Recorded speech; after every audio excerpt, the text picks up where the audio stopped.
Welcome to another chapter of the Resident Evil story, the ultimate finale of the Raccoon City saga. Last time I detailed the creation of the series sequel, Resident Evil 2. From its strange beginnings as an almost unrecognizable project dubbed Resident Evil 1.5, to its final form as one of the greatest video games of all time. Any possibility of saving the dying Raccoon City was wiped away, left to rot as the US military and most Umbrella operatives were being pulled out rapidly. Rookie police officer Leon S. Kennedy and Chris Redfield's sister Claire entered the city unaware of the true horror found inside, and the survivors of the initial outbreak continued seeking an escape route after multiple failed attempts. By daybreak, William Birkin had been destroyed, and Leon and Claire escaped with their lives alongside the young Sherry Birkin. But Jill Valentine was still inside, fighting for her life against the T-virus infection. Will she be able to fight her way to safety, and will the outbreak survivors be able to come together to escape before it's too late? Before I begin, I'd like to thank today's sponsor. From the creators of the In Search of Darkness horror film documentaries and the FPS documentary about first-person shooters comes TerrorBytes, the ultimate celebration of horror in video games. I've seen portions of it and the full thing is going to be awesome. 5 incredible episodes featuring 50 of the biggest names in horror gaming. Resident Evil, Silent Hill, from the most popular series of all time to the most obscure games you've never heard of. An episode about the survival horror genre, licensed horror video games, FMV horror games, indie horror games, and the dark world of games that push the limits of controversy. It's all here. If you'd like to learn more or order your own copy, click on the link in my description. It goes a long way into supporting this channel, and there's multiple editions that even include a soundtrack by New Retro Wave, and the 4+ hour long FPS documentary as a bonus. Orders do close April 13th at midnight. Resident Evil Biohazard. Oh, that's a scary game. But then everyone tried to understand what was the precursor. Now we were like, we really got to finish this thing. We were scared to death. It was a deeply emotional thing to write at the time. You know, it felt like something that was made by people that are hurting. Video games are causing violence, and I'm like, oh yeah? I'll show you.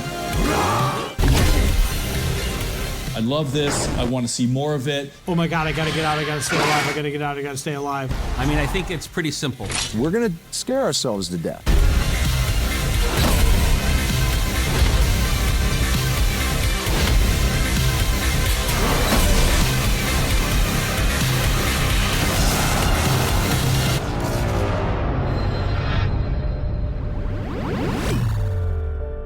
And I'd like to give a big shout out to my Patreon members. Your continued support keeps these videos coming. If you'd like your name up here too, get access to exclusive sneak peeks, progress updates, and watch my videos before everyone else, go to patreon.com/GamerThumbTV or click the link in my description to get started. Without support from viewers like you, my content creation journey would simply not be possible, so thank you. And now, the Resident Evil story, Chapter 6, 0 Hour.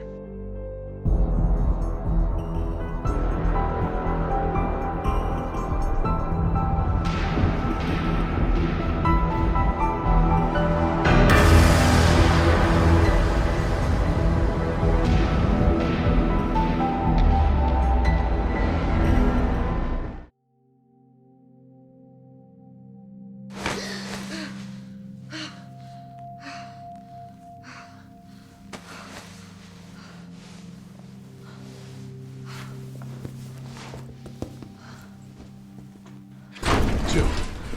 Oh, thank God you're okay. I've got good news. It's over now. The city's safe.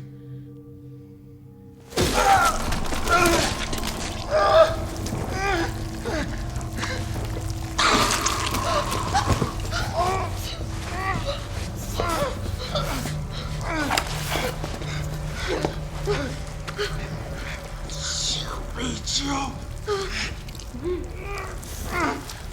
It's the only way.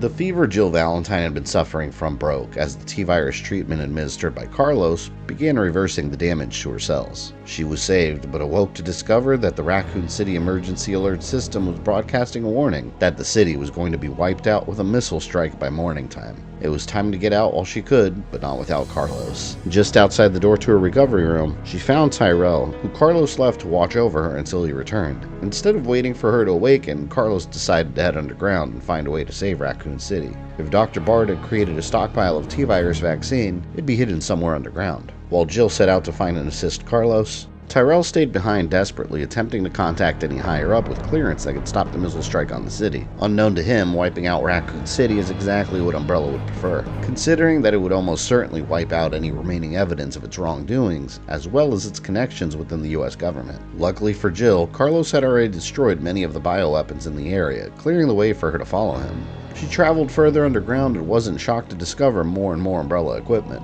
She recalled the mansion and its many secrets. On the surface, it looked nothing beyond an old mansion, but underground, Umbrella held a massive complex. Whatever the company stored underneath Spencer Memorial Hospital was meant to be hidden from public view. Just below, Jill noticed that Nikolai was watching her, as if he was expecting her to arrive, and amused. Now he'd have another opportunity to witness her combat skills against Umbrella's bioweapons. He cut the breaker and burned out the fuses, causing the power to go out, and the commotion awakened the monsters that Jill was trapped with, including Paleheads.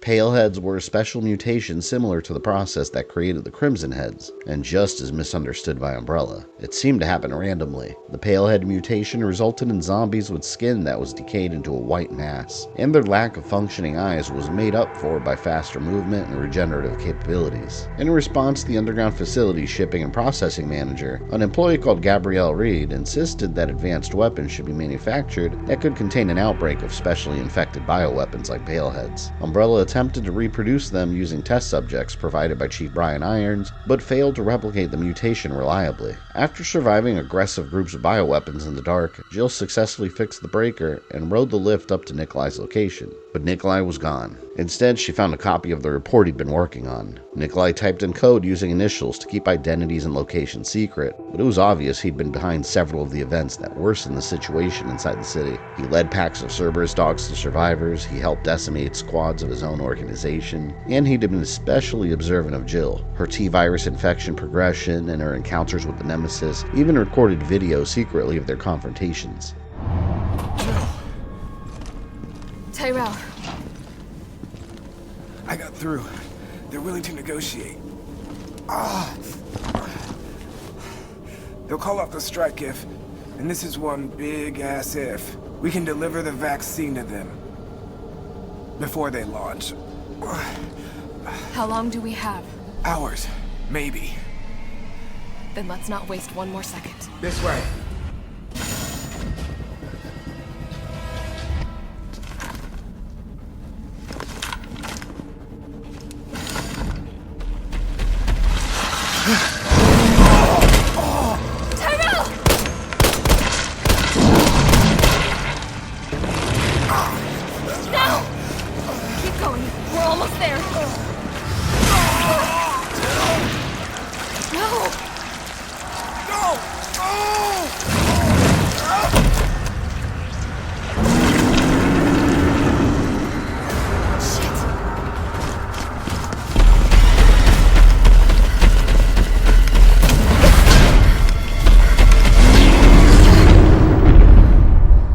Thanks to Tyrell's actions, he was able to reach a government official that gave him a couple of hours to confirm a vaccine was in hand. It was the only way they would agree to stop the destruction of Raccoon City. The Nemesis had recovered from its previous encounter with Jill, furiously attempting to accomplish its objective. For now, she was safe inside the underground facility. What was hidden deep underneath Spencer Memorial Hospital was Nest 2, a facility separate from William Birkin's Nest. While Nest was used primarily for G-virus research and bioweapon creation, Nest 2 was dedicated to studying the real-world effects that Umbrella's bioweapons would create. Therefore, it was determined that the development of a T-virus vaccine was necessary, as well as advanced weaponry that could destroy out-of-control mutations. It also stored multiple failed experiments that Umbrella kept to study, bioweapons that never became viable and were extinguished, and hunters were also kept in hibernation. Even though Nest 2 was hidden from the rest of the city, it didn't prevent the spread of the T-virus within its corridors. Infected scientists roamed aimlessly, and some had gone spontaneously through the Palehead mutation. Inside Nest 2, Jill didn't find a stockpile of T-virus vaccine anywhere. One researcher had been placed in charge by Dr. Bard to create mass quantities of vaccine once the infection started. But on the way to cultivate the vaccines that would have saved thousands of lives, the scientist was killed by an infected and never made it. However, the researcher did leave behind instructions, and Jill set out to use the equipment in the lab to produce one single vial of vaccine. The ever-scheming Nikolai was monitoring her and unleashed the hunters.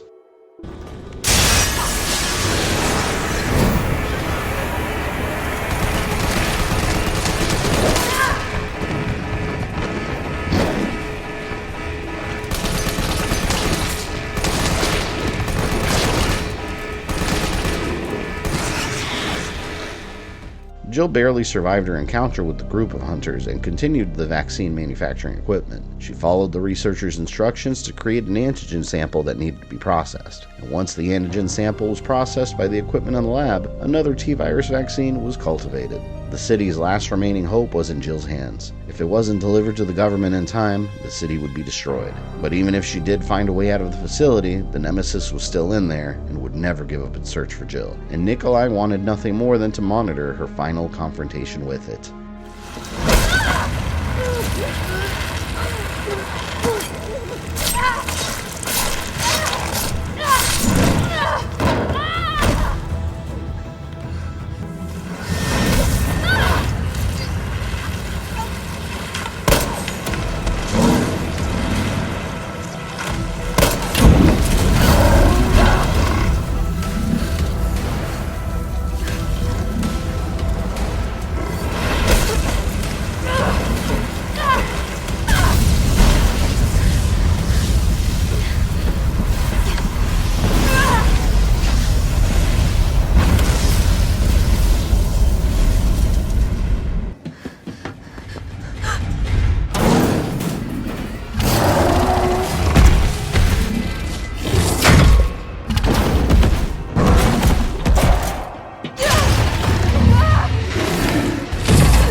Nikolai, don't! The city needs that vaccine!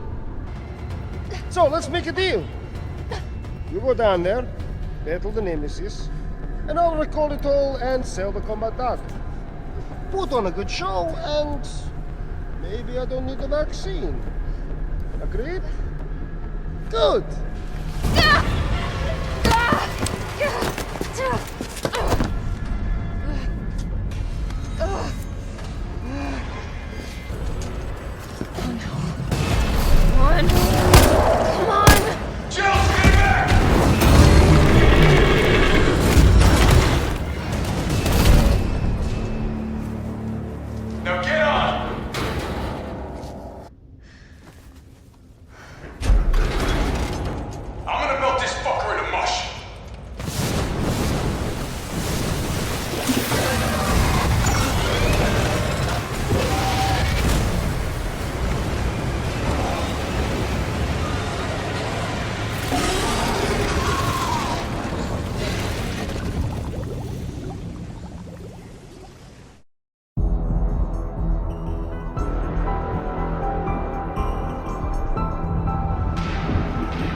This is Nighthawk.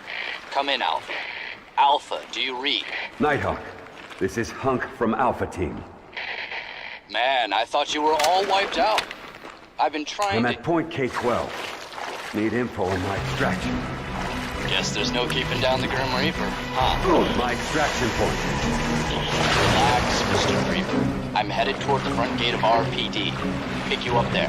Got it. The Nemesis seemed to have been destroyed and melted down by Nest 2's waste disposal system, and Nikolai had the T-Virus vaccine sample. While Jill and Carlos planned their next steps, another survivor inside Raccoon City sewer system made his survival known to Umbrella. Hunk, the leader of the USS Alpha team, had been underground for days on his own in complete radio silence. He was a skilled professional, unwilling to leave the city until his mission was complete. He traveled through the complex underground system of sewers and Umbrella labs in order to find any evidence of survival from other Alpha team members, not based on any kind of loyalty to them, but simply to explore the possibility that they may have found the G-Virus samples he failed to retrieve. The mission always came first. Throughout the outbreak, eventually he did successfully attain a sample of G-Virus from Birkin's lab before it was destroyed. His next priority was to get the sample back to Umbrella. The director of Umbrella Europe's French facility, Christine Henry, had ordered him to bring it back there, but first he had to survive his trip back to the surface. As he'd experienced previously with multiple prior missions, he was the only survivor left of Alpha Team,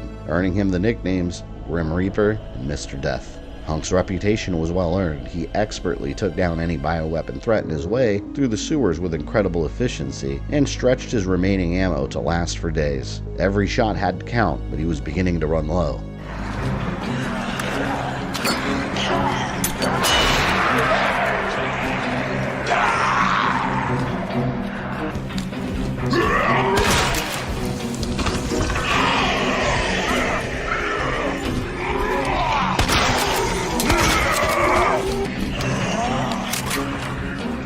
What the hell, Hunk? You're late for extraction. Front door's blocked. Gotta find another way out. Heads up. The guys at the top just ordered a full cleanup on Raccoon City, so move fast, or you can kiss your ass goodbye. Got it.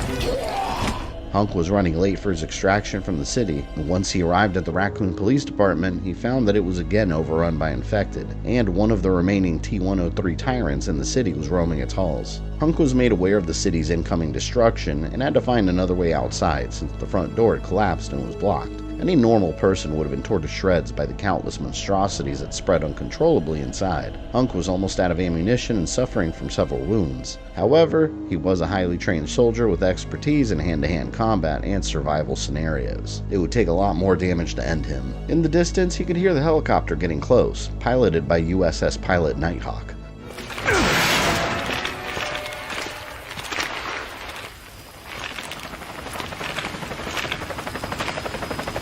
Why'd you come back? I wanted to meet the Grim Reaper.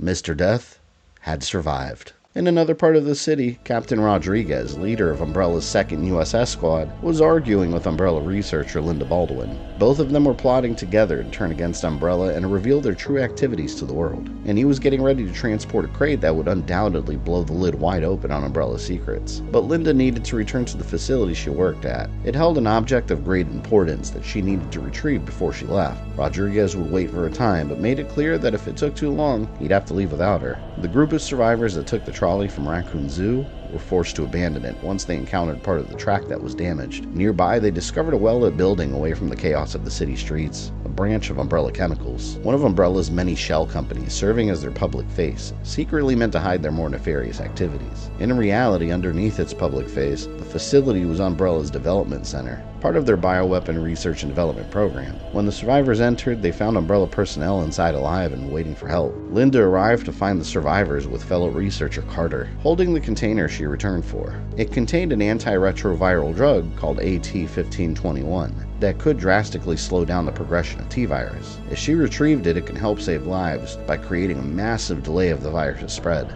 Time enough for a cure to affect a wide population.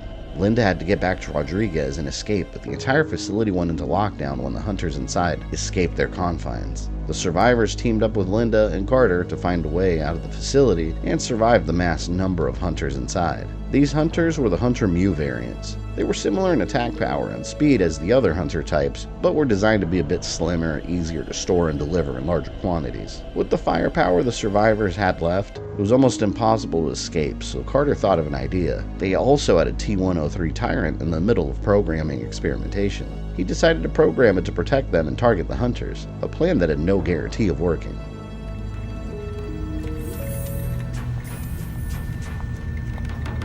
Okay.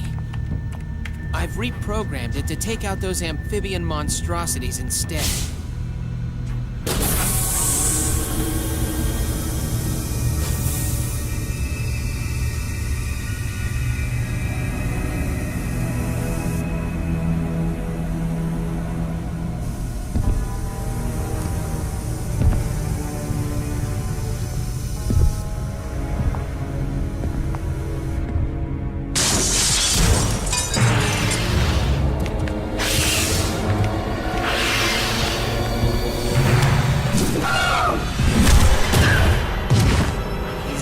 favorite choice for a bodyguard, but oh well.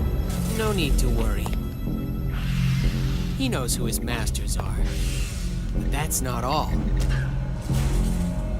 I packed in a special little present. So if worst comes to worst, tall, dark, and ugly is ground zombie meat. After all, weapons are only so good in as much as you use them. What a masterpiece. Yeah, let's just get out of here, okay? While Carter was amazed by the Tyrant's performance, Linda was cautious and untrusting of the bioweapon, but they had no choice but to depend on its raw strength. As a precaution, Carter held a controller that could activate a bomb planted within the Tyrant's head in case it got out of control. The survivors gathered and followed the Tyrant as it plowed through the hunters inside with ease. It seemed as if the plan was working, but ultimately the creature retained some form of intelligence and, as Linda feared, turned on its masters. Linda! Looks like you already finished cleaning up here as well. Extraordinary. I told you, there is nothing to... No! Carter!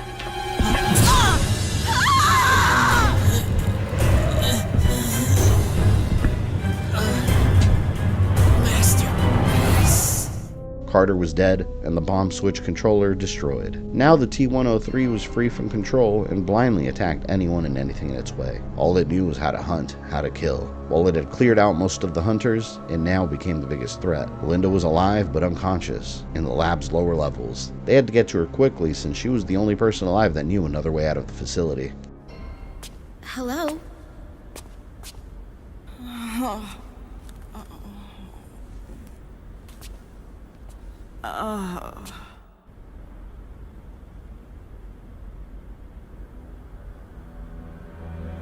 Thanks. I must have passed out or something. Wait, Carter. He didn't make it. My intuition was screaming at me to stop him from using that thing as some kind of a toy. Even the damn capsule got broken as well. Huh?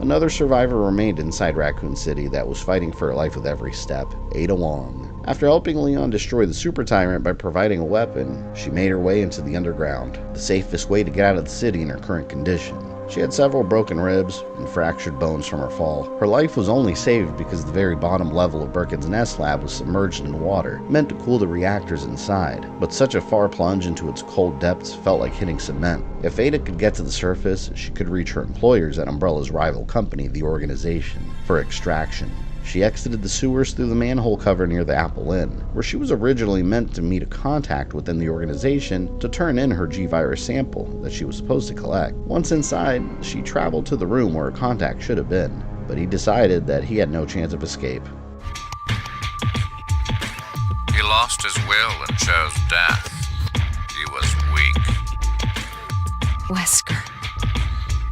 And you, Ada, you have also failed. Your actions in betraying us and helping that Leon fellow will have consequences for our organization. See this? It's a tissue fragment with Birkin's G-Virus. Well, despite some setbacks, you have proven your value to us. Ada, there are two things you must be made aware of. One, in just moments, Raccoon City will be completely eradicated by a government-launched missile. And two, an Umbrella officer will be leaving town in a helicopter. If you are not on it, there will be no way to leave Raccoon City.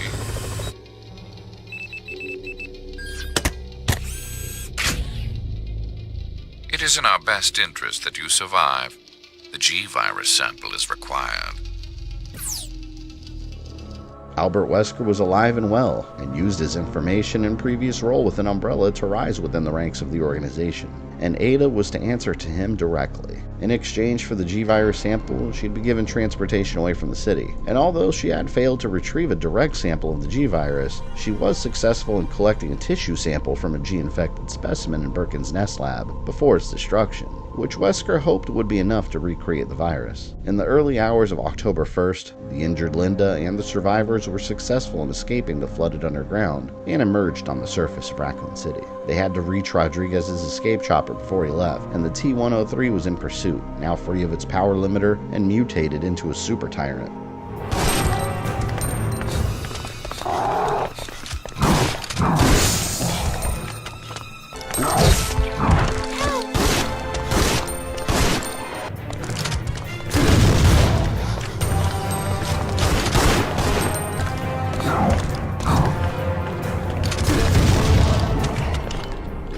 They were able to distract it enough to escape, but it wasn't enough damage to destroy the creature, although it was injured and beginning to slow down. In all of its rage, it began rampaging through the city in search of the victims it had just lost, and came across Ada Wong on her way out of the city. She was in incredible pain from her injuries, but she still had enough firepower left to defend herself. Quick, but predictable.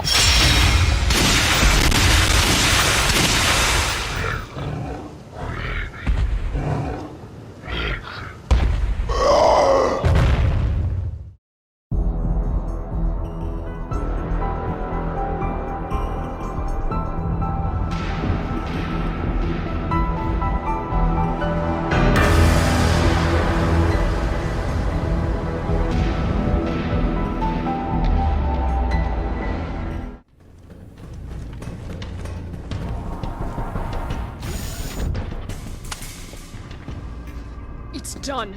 Give me the vaccine, you greedy son of a bitch. No. You brings money. I like money. We shall make ours an ongoing arrangement. Now drop the gun!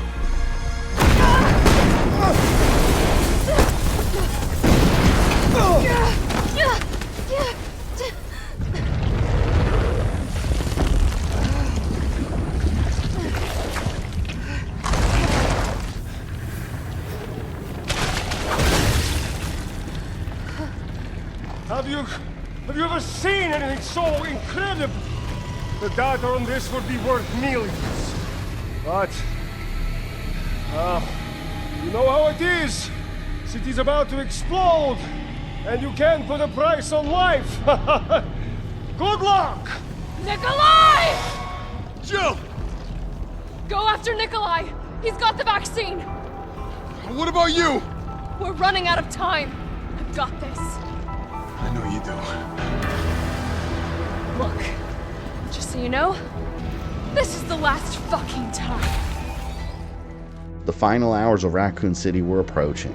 Jill chased Nikolai through the Nest 2 facility in hopes of catching up to him before he left with the vaccine, but she didn't count on the Nemesis having survived. It seemed as if the creature was truly unkillable. Every encounter just made it larger and stronger. The sludge and chemical waste that had been melting down its body caused an extreme mutation, resulting in a formless mass of organic material that enlarged and began attaching itself to the walls surrounding it. Portions of its body that could no longer mutate became infected and bloated with large glowing pus-filled sacs that were painful for the Nemesis. But no matter how much damage it received, the Nemesis fought back with its enormous tentacles and continued regenerating portions of its body. Only Umbrella's experimental weapons could cause permanent damage to such a massive bioweapon. The room Nemesis was infesting happened to contain Umbrella's finger gun.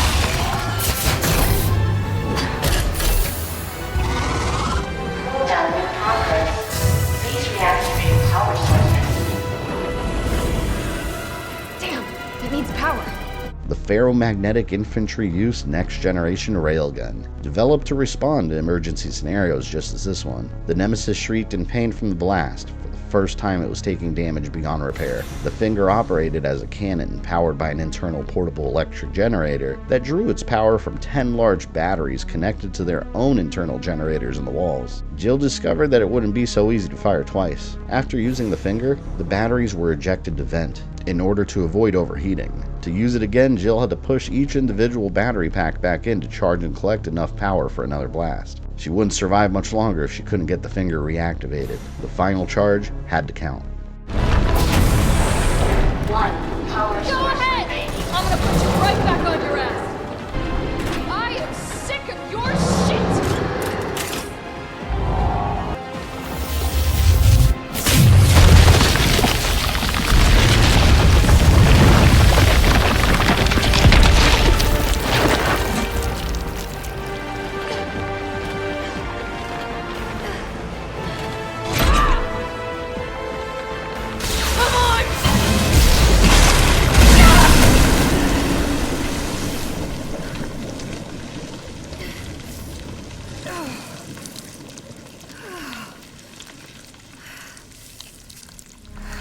Good riddance. Taking a direct, close-range shot through the mouth was too much for Nemesis regeneration. Finally, the creature was dead, and Jill was freed from its pursuit. Back in the streets of Raccoon City, the outbreak survivors and Linda were attempting to make their way back to Rodriguez, and their plans were further delayed when Linda was injured, this time by a UBCS soldier named Arnold that confused her for an infected. This'll be the 99th rodent I kill. Wait a sec. I think that may be a live one. What are you doing?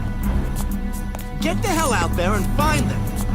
Arnold commanded his men under the orders of Tommy Nielsen, the general administration manager for Umbrella. He was in charge of transporting bioweapons through the cargo docks along Raccoon City's rivers. Tommy had Arnold and his men under direct orders to retrieve the cargo that Rodriguez stole from one of Umbrella's warehouses. The company learned of Rodriguez's betrayal and stripped him of his rank in the USS, marking him as a priority target. But Arnold learned that the city was about to be destroyed, something Tommy Nielsen kept from him. Code XX? They plan to contain the incident the old-fashioned way? By blowing up the target location and everyone in it with missiles? Why didn't you say anything, you weasel? I kept telling you to hurry! Damn! Well, where are you going? You need to find that capsule! You do it. I'm not gonna go up in flames with the rest of the town.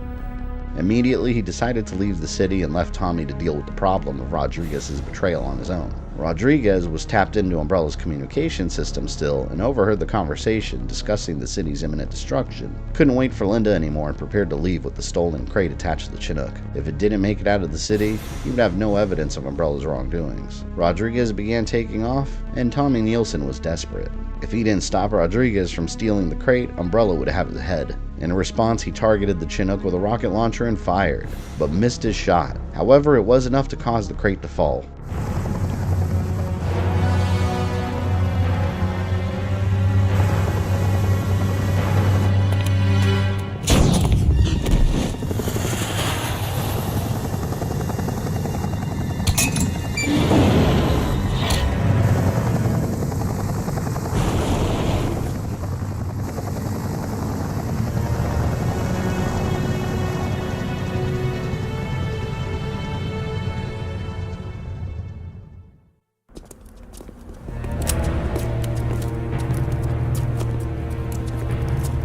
Is that the package?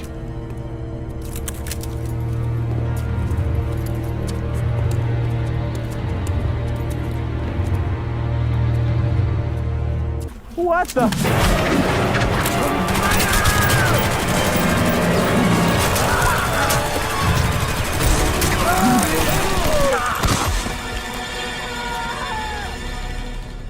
Having no choice but to leave it behind, Rodriguez left, while Arnold's remaining UBCS troops surrounded the crate on the highway. The crate contained an Umbrella bioweapon called Nyx, named after the Greek goddess of the night. Its body formed into a large amoeba-like blob that could expand and absorb living organisms into its being. Victims would melt from the inside and assimilate into the Nyx's body in order to build itself a larger form. It began wandering the highway lane searching for victims to absorb and discovered the Super Tyrant recovering from its battle with Ada Wong. But not even the Super Tyrant could escape the grasp of Nyx.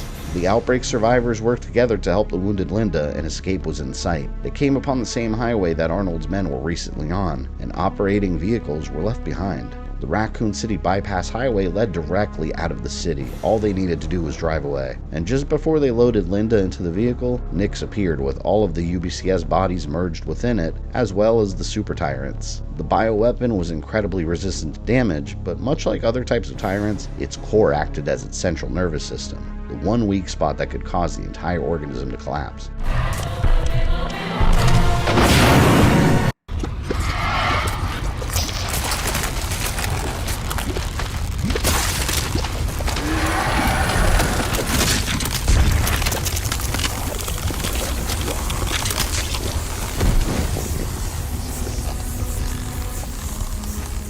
The path ahead was clear, and the survivors were on their way out of Raccoon City, speeding down the highway. Meanwhile, Jill made her way to the surface where Nikolai's escape chopper waited.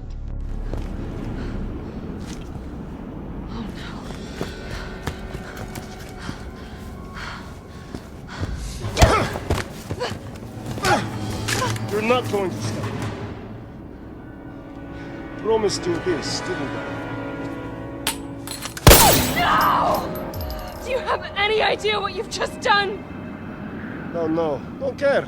My client ordered me to reduce Umbrella to rub. 10 minutes until missile impact. The missile has launched.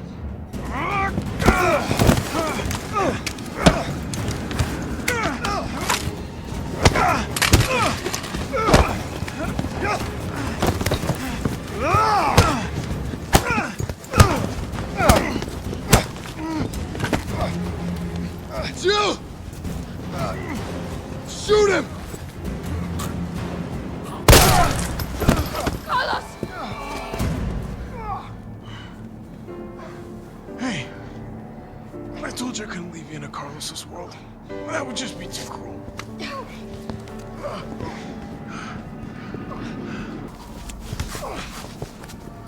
Why'd you do it?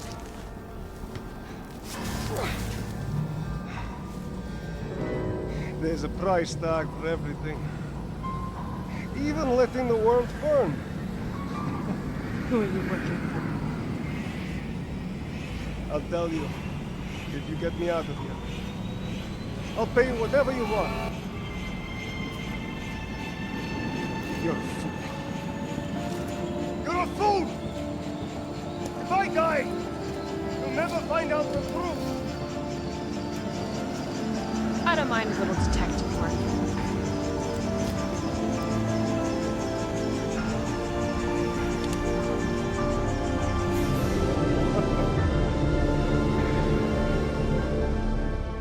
Jill spared Nikolai's life so he could see his own end coming, for all the suffering it caused and the selfish greed it displayed. Even in his final moments on the ground, Nikolai desperately begged for a deal. With no vaccine being reported to the government, the decision was made to continue with the missile strike in Raccoon City. One lone jet fighter was on the way, just above the Arclay Mountains, closing in, and armed with an experimental high-yield thermobaric bomb. It was designed to be as destructive as a nuclear weapon, but without the nuclear fallout that would follow. Just before the missile's arrival, Ada was fighting for her life on the highway when her escape plan appeared. It was a chopper carrying Sergei Vladimir. He'd been safeguarding Umbrella's future since the Arclay facility outbreak by retrieving their most important data and experiments. He was in Raccoon City retrieving the UMF-013 that was being hidden there originally for its own safety. An Umbrella computer core that contained a copy of Umbrella's entire archive of research. As he left the city behind, the missile was launched and Raccoon City's fate was sealed.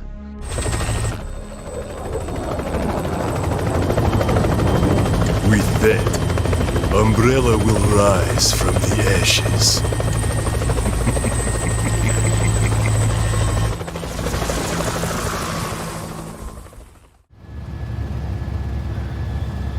There he is.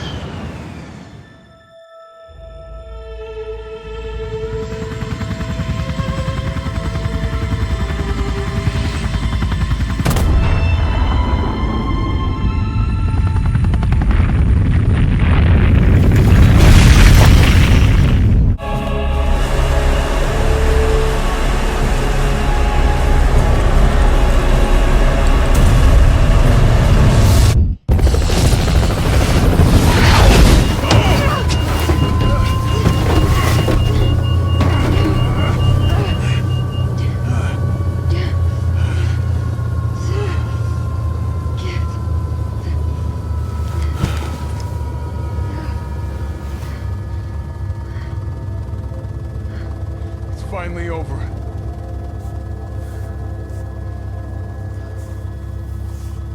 So long, Marcy.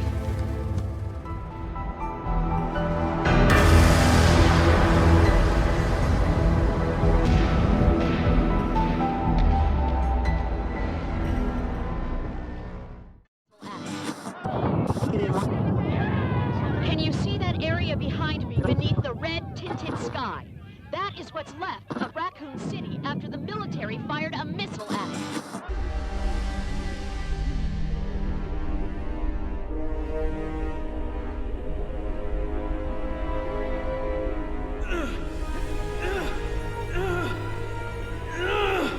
Let me through!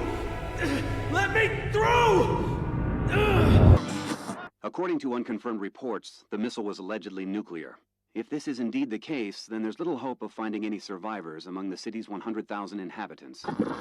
Mr. President, what is the connection between Umbrella Corporation and this biohazard No more questions at this time.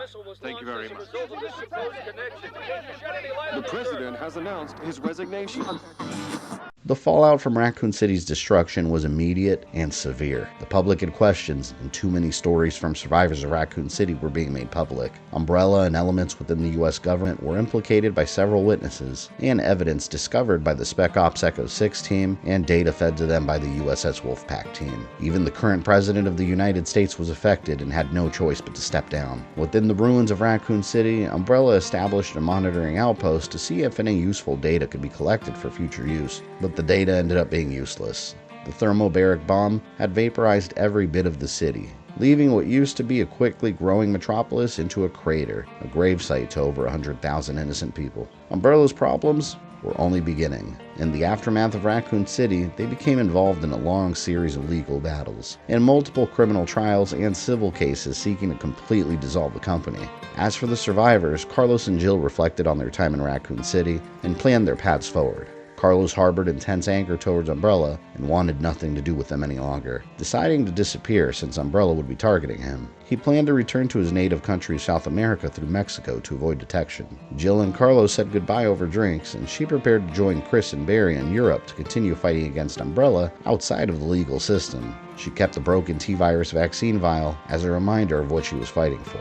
Linda and Rodriguez reunited outside the city after its destruction and discussed the evidence they could present against Umbrella. Afterwards, Linda united with Yoko, both being ex-Umbrella employees, and they testified together in court against them. Their testimony was crucial in exposing Umbrella to the public. Mark Wilkins discovered that his wife and son had escaped Raccoon City in one of its early evacuation attempts. He retired from his career as a security guard and decided to spend as much time with his family as possible. David King boarded a ship and decided to go on a trip alone to clear his mind before returning to his work as a plumber and handyman. Alyssa Ashcroft continued her career as an investigative reporter and focused on writing stories to expose Umbrella. One article she wrote titled, "What is BOW?" was dismissed by many as unbelievable, but she would never stop until Umbrella paid for its crimes. Kevin Ryman left the Midwest behind and moved to Miami, Florida, traveling there on his motorcycle after finding a new job there. Hired quickly since he was recognized as a hero police officer for assisting a group of survivors throughout Raccoon City. Sydney Lennox accomplished her dream of becoming a homeowner, moving far away from the memory of Raccoon City. George Hamilton worked with several genuine pharmaceutical companies and was celebrated for providing the daylight vaccine, the one treatment that made it of Raccoon City, and eventually it did become a viable treatment for the base T-virus. Jim Chapman returned to a normal, everyday life and decided to treat himself to a new pair of shoes. As far as Claire Redfield, she was picked up alongside Leon and Sherry by U.S. military leaving the city, and were still in the region. Claire began searching for Chris and determined that he was searching for Umbrella Europe's Paris laboratory. She began making plans to infiltrate it herself in case he was captured. Sherry Birkin was taken into state custody and was placed in the household of Derek Simmons, a high-ranking U.S. government official, under the guise of keeping her safe from parties interested in her G-virus bonded blood. And Leon S. Kennedy's dreams of being a Raccoon City police officer were over, but he was offered a new job by military intelligence officer Adam Benford. In exchange for guaranteeing Sherry's safety, Leon was offered a role in the newly formed Anti-Umbrella Pursuit and Investigation Team, a classified anti-umbrella military agency that answered solely to America's new president. We have the authority to do as we please with you. You and that girl. Just leave her out of this. She's an innocent. An innocent who carries the G antibody. Don't worry. We're taking very good care of her. Bottom line is, you have the experience we're looking for. So if you want this to end peacefully, you really have only one choice. Work for us. Join me next time for the Resident Evil story, Chapter 7, The Hypnos Awakening. Umbrella is stretched thin with legal battles, and its leadership is in chaos. In Leon's new role, he suspects that Umbrella was performing illegal experiments on Sheena Island, and sends his personal friend, Private Detective Ark Thompson, to investigate, and report back to him with his discoveries. But during his mission, Ark suffers a horrible accident and loses his memory, awakening to discover that Sheena Island has become a repeat of Raccoon City, and a new tyrant composed of ever-strengthening cells is unleashed.